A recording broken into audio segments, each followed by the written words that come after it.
Let's tell you the key flashpoints that have really taken place. Now, this story is quite simple, viewers. Russia has seen major military gains in July, what it hasn't seen in over a year.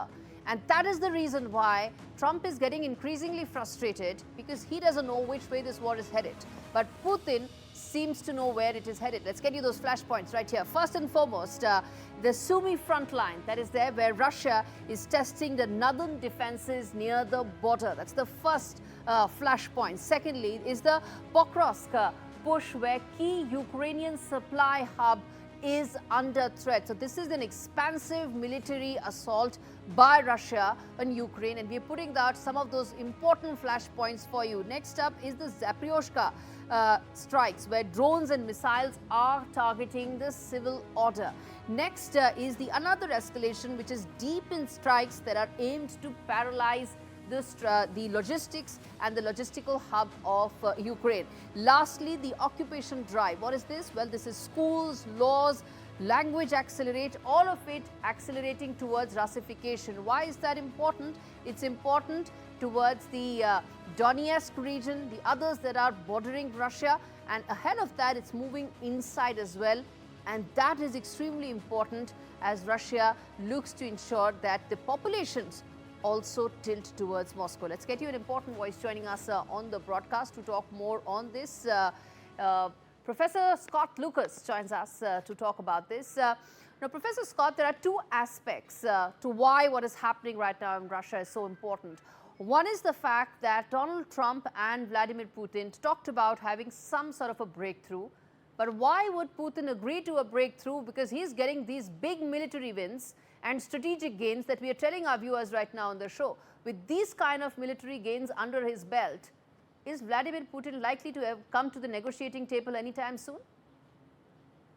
Well, Vladimir Putin is not going to come to the negotiating table to compromise, but that is not because there are significant advances in the east, in the Donetsk region. I hate to push back on your headline, but in fact, the Russian gains have been very gradual. You referred to taking about an area of 20 by 20 square kilometers throughout the entire month of July. The Russians actually took more territory in the month of May. But in the broader perspective, even in the Donetsk region, the Russians, after more than a year, have still not been able to capture the town of Pokrovsk. In other words, they've taken some villages in Donetsk, but this key town that they've tried to take, they've almost razed it to the ground. They sent in a sabotage unit last week, but they haven't been able to overwhelm it yet. Now, they may take that town, but this is still a very gradual and a very costly advance for Russia. Of course. Meanwhile, you mentioned this. You mentioned the Sumy region in the northeast. Russia has lost territory in Sumy in the past week. Yeah. They tried to expand that zone along the border, but they're being pushed back. Yeah. In fact, part of the reason why we see these airstrikes intensifying, including airstrikes on Kyiv today that have killed 6 people, including a child, injured 52, is because Putin is not making a rapid advance on the ground. So he's trying to break Ukraine's civilians from the air.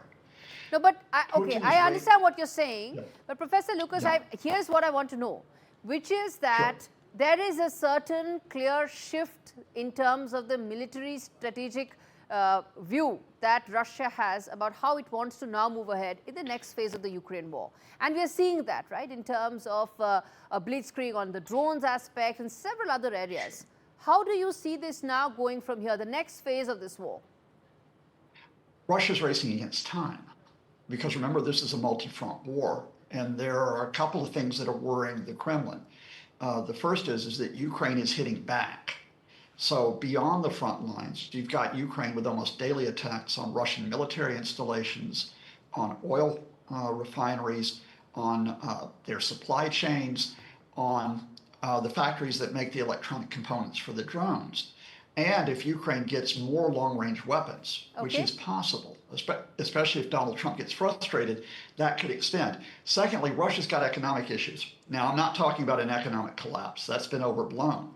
But Russia has got an increasing inflation rate. And at the same time, they are having a loss of military resources. They're back to a supply of military resources that was before February 2022 to the front line. So how do they keep funding the war? In other words, Putin is intensifying because he has this window, maybe 6 months, maybe a year, to try to win this. But to come back to your fundamental, he's not going to negotiate seriously. The So that demands by 6 months Russia. window that he has, what is the kind of military wins he's hoping for?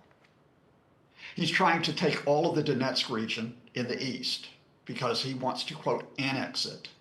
He wants to try to get into some of the area in the south that Ukraine controls, such as the Kherson region, Zaporizhia, because he wants to annex it. In other words, he wants to annex. He's always demanded this 4 Ukrainian regions in the east and in the south, plus Crimea, about 20% of the country, but Ukraine still holds part of those regions. Okay. So he doesn't have the leverage to demand this. His problem, because he's trying to break Ukraine's civilian will with these massive attacks, he's frustrating Donald Trump, who wants the Nobel Peace Prize. So at some point, Putin has to decide, will he compromise to keep Trump on board, or does he keep pushing with the attacks from the ground and the air? All right, I'm going to leave it there. Professor Scott Lucas.